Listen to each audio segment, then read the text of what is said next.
Hey, everybody. Hey there. Welcome to the Midday Moment. Hi, replay people. As we give a moment for live people to join us. If it's your first time joining us, I'm your host, Dr. Davina Jones. Welcome to the Midday Moment. The Midday Moment is the place where we expect great things. It is the place where we remind ourselves to expect great things. And we expect great things not because we ignore the questions of our day, not because we ignore the challenges of our day. We expect great things because we recognize that we're both fully human and fully divine. In our fully human selves, we got stuffs. In our fully divine selves, we got answers to the stuffs. And so the midday moment is designed to make sure you are tapping into your divine. Because when you tap into your divine, you tap into your river of joy, you tap into your river of peace, your river of hope, your river of creativity, your river of innovation. Yes. And so we are delighted to share with you in this moment. We're not by ourselves. We are part of a larger network called Kingdom, and we've got a full menu of Kingdom inspirations. And so we invite you to take part in our menu, and I'll repost our menu commercials for the daily download, prayer and praise. That way you can participate as you desire. Hi, Elaine. Hi, Nicole. Golden is here. Come on, y'all. It's time for the midday moment. Come on. It's time for the midday moment. Yeah.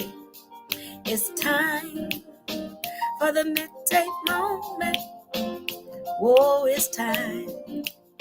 Yes, I'm expecting, and I'm expecting great things. Yes, I'm expecting great things. Whoa, hi, Pauletta. Oh my God, it's good to see you. Hearts to each of you. Now, where are you expecting these great things? In my life, yeah. I'm expecting great things. Not in their life over there, but in my life. And in my home. Sometimes we see other people being great, but we don't see ourselves being great. That's why it's good to say in my life and in my home. All around me, yeah, I'm expecting great things. Yes, eyes may not see, but I choose to believe. You may not see, but I choose to believe. They may not see, but I choose to believe. Sometimes I may not see, but I choose to believe. I believe in great things. Hey, oh. All right, everybody, say thank you, theme song.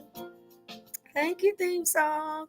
And theme song says, you are absolutely welcome. Thank you so much, theme song. We appreciate you. That is Great Things by Priscilla Hilliard. A young lady by the name of Corinne Parker introduced me to that song a few years back. She was a worship and a praise and worship music leader. And when I was a senior pastor, and she introduced that song, and I'm telling you what, it has stayed with me since then. That's been a few years, maybe 3 or 4 years now, and apparently it's become one of your favorites too. All right, so let's jump on in. Again, I'll repost some of our commercials so that you can participate in the daily download, if that is your pleasure. 6:30 in the mornings with Dr. Darrell R. Pulley. Ooh, those teachers are something else. I don't always get it at 6:30. Sometimes I'm on the replay crew, but honey, it is good stuff. My goodness. He's teaching in the book of Esther. Now, I have read that book. several times, and he's pulling out things in that book that never crossed my mind. So good stuff. And then of course Tuesday and Thursday prayer with Katrina Johnson Smith, Elder Katrina Johnson Smith. All right, so we've been traveling. It's a small book, but honey, we've been taking our time. We have been taking our time with love. We've been taking our time with love. Yes. And so we are really massaging this book here on love. And as we often say, we do our cup checks and our love checks. And so we really digging through a love check. So it's just that simple. The book is based on the premise that we often make it easy for you to come into a faith experience, but then we make it so difficult for you to have the faith experience. I mean, it's just so challenging. It's so complicated. So we have simplified how we introduce and how we offer and how we choose to experience faith. Our version of Christianity called Kingdom is based on three fundamental pillars, I call them. One, we practice loving God, seeing God as the everywhere evenly present spirit of absolute good. And when you don't think good is present, take time to do what you see in Genesis and call it forth, and let there be light. Call it forth. But God is forever love. God is everlasting, the everywhere evenly present spirit of absolute good, the everlasting presence of absolute good, all energy, all source, all. And so, as we massage that definition, we spent time really renewing, yes, our love for God, for all, for love, for the energy of love. Yeah. And then we spent some time working on what it means to love ourselves as an offspring of that energy of love, as an offspring of God, as a manifestation of God, as a manifestation of absolute good, even though you don't always act like absolute good. I know. I've called a few people out of their names too. I've done it too. So even when you don't act like absolute good, it's important that you go back inside and regroup, recollect yourselves so that you can say, come on, Davina, and let there be light. Be good. Be the good that you are. So we worked on loving ourselves. So we spent several weeks there. Now we're on what it means to love other people, to see other people as love, to see other people as light, even when they're not acting like it. I say very often, hey, beautiful hearts, hey, kind hearts, even when people aren't being kind, because I choose to see them as God sees them. That's where we were yesterday in our readings. I choose to see them as I see myself. I see myself as beautiful. I'm learning to see myself as beautiful. I'm learning to see myself as good. I am learning to see myself as potential to do and be great, do great things, be a great presence. And as I see that in myself, because I see that in my God, as I see that in myself, I practice seeing that in you. And those are essentially our three pillars: to love God, love ourselves, and love everyone. And so now we're really massaging what it means to love everyone. Whew, what it means to get along with other people. Yes. All right. So we're on page 42 today. Yesterday we dealt with the we's. We are all from the same place, the energy of love. We are all living in the same place, whether you call this earth, and I know we try to get to Mars and all of that. Wherever you be, you're gonna be coexisting. Okay, because you were designed to emote. All right. And we are all breathing the same breath. And I suppose if you're going to Mars or wherever, you're going to have to learn how to convert what we call oxygen. Essentially, the point is, our bodies are designed the same. We are all experiencing life together. So we were at the we. When you build that into your consciousness, it helps you to do better at loving people. At loving people. You can try to fake the funk and act like you ain't gonna be able, and act like you don't need people. But you need people just as you need parts of your body, because your body is mirroring what all of this is. So this is one body, but you have the function of hands, arms, and so forth, right? Likewise, within humanity, humanity is a body. And when you think you don't need black people, you think you don't need white people, or you don't think you need the lady around the corner in the hallway. Well, I don't need Pat. I don't need Mark. Keep it up. Keep it up. You're gonna get to a point where the one person that God is sending your way to provide the answer that you are looking for is Mark or Pat. All right, y'all have to go back and rewatch yesterday because that was really funny. That was interesting. All right, so yesterday we were with we's. Today we are with s's, and particularly the word same. We're going to use the word same. We're with s's today. And so to help us practice what it means to love others as we love ourselves and as we love God, it's important that we understand that we are identically unique. And that sounds like an oxymoron. We are identically unique. We are identically unique. We, we are identical and yet we are unique. We are identical and yet we are unique. We are identical and yet we are unique. We are identically unique. All right. So, example number one, Jones Jewel number one. We have the same organs and bones. We got the same organs and bones. We got the same organs and bones.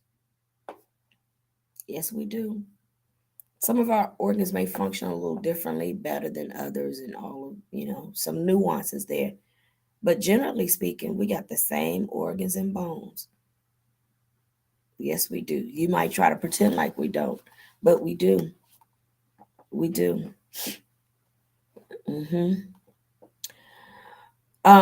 Jones Jewel number two. I'm taking directly from the book. So we have the same organs and bones. We have the same set of feelings. We have the same set of feelings. A part of what we're getting at in this portion of our study is that we must learn to see each other as the same. We must learn to see each other as divinity, as an offspring of God. I've said this before, I'm going to say it again. The only way you can be a police officer, put a badge on your chest, and then put your knee on somebody's neck in the middle of the road with no care and no concern is because you refuse to see that person as a divine offspring of God. You refuse to see that y'all got the same organs. You've been trying to see that person less than yourself. You got the same organs and you got the same set of feelings. Because how would you feel if somebody put their knee on your neck in the middle of the road? For what reason? For what just cause? So it's important. This might seem like, these are small notes, but these small notes make a big deal because when you do not see that we have the same organs and that we have the same set of feelings. I remember Cicely Tyson, Cicely Tyson, yes, talking about an interview. I hadn't seen the movie Sumter. Okay, so there's a famous movie. Some of you all know better than me because I hadn't seen the movie, all right? But there's a famous movie. Maybe I can Google it really quickly.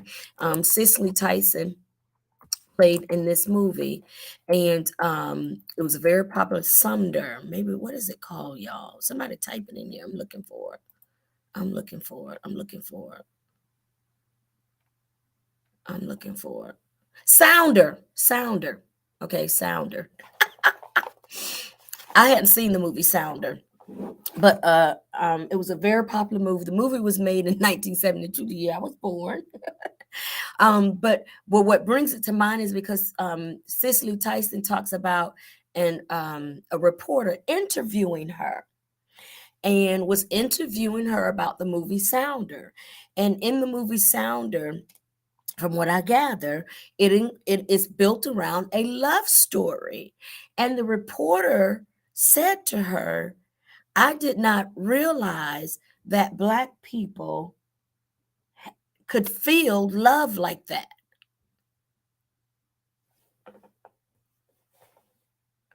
And Cicely Tyson said, it is not my fault, nor is it my responsibility, nor it's not my fault and my responsibility to excuse you from the education of humanity. So because I have dark skin, I don't have feelings of love. And likewise, sometimes we feel like somebody else because they're white or otherwise don't have feelings. We have the same organs, number one. Number two, we have the same feelings. We have the same set of feelings. We may feel differently about different situations, but we all have the same capacity to feel. It seems like it's simple stuff, but makes a big difference in how we respond and treat each other. That's why we often say, we even don't you recall, and you've done it too, when you're raising children and one does something to the other, you find yourself saying, how would you feel? Now, how would you feel if that was done to you? How would you feel if I said that to you? How would you feel if I treated you that way? That's why we say treat others the way you wish to be treated. How would you feel? Where is your empathy? Put yourself in my shoes. How would you feel? We all have the same organs and bones. We all have the same set of feelings and potential feelings. And number three, we all have the same requirement for love. For love, respect, and acceptance. We all hunger for it. Don't tell me you don't. That's why most of us experience the same types of cycles. He loves me not. She loves me not. Oh, broke my heart. Oh my goodness. Oh. We all have the same requirement. We may have different love languages, but we got one. We got one. I've never met a baby, a toddler, who refused love. We were made to emote and exchange in the energy of love. Talk about how to help us get along, be better. By this shall all men know that you are my disciples, when you have love one for another. Stop running around here talking about you're a Christian, you're a disciple, and you can't treat people decently. You can't treat people with kindness and respect. I didn't say you can be firm. That you can be firm and say, no, thank you. No, thank you. No, thank you. It's 18 minutes. Oh, Lord, I got to go. No, thank you. No, thank you. No, thank you. No, thank you. No, thank you. So you can be firm. You can be kind, gentle, and firm all at the same time. But we do not have to resort to treating each other less than. All right, those are the three. I'm going to throw this bonus in here. And we share the same common thirst for God. Yes, we do. We are hungry and thirsty for our relationship to feel and experience the presence of God. And when we don't, sometimes that's why we end up doing other things, trying to find that presence, trying to experience that presence. So sometimes we sex it out, we drug it out, we lie it out, we steal it out, we cheat it out, we eat it out, we shop it out. But we have a hunger and a thirst that only God can satisfy. All right, y'all, I gotta go. I aim for 15, but here I am again at 20 minutes. I love y'all. Be blessed. Be blessed. Have a wonderful day. Take these notes, marinate on them. Let it build your consciousness so that you can continue to evolve in what it means to embrace God, love God as the everywhere evenly present spirit of absolute good, always around me. I can never be disconnected. Only in my mind can I be disconnected from God, because God is the everywhere evenly present spirit of absolute God. David said, if I make my bed in hell, God is yet with me. And so we are growing in our consciousness to love God, to love ourselves as an offspring of God, so that when I do something, I create something that's wonderful in my life, I look in the mirror and I say, good job. When I create something and it's not my highest and my best, I look in the mirror and say, I love you anyways, girl. Keep going. Give it another go. His mercies are new. God's mercies are new every morning. And morning is not 6 a.m. Morning is whenever you wake up. And we are practicing then what it means to extend that love to each other. Gotta go. I love y'all. Be blessed, y'all. Like and share. Thank you so much for spending this time with me. If you're on your break, thank you so much. Like and share. I appreciate all your love. I appreciate your sharing, your comments, compliments. I appreciate all of that. I appreciate your gifts, your financial donations, and all of that. I thank you. I welcome you. It encourages me. And I pray that you continue to be encouraged with the midday moment and the other menu options that we have as well in Kingdom. Everybody take care. I'll see you next week, Monday through Thursday. All right. God bless you and God be you.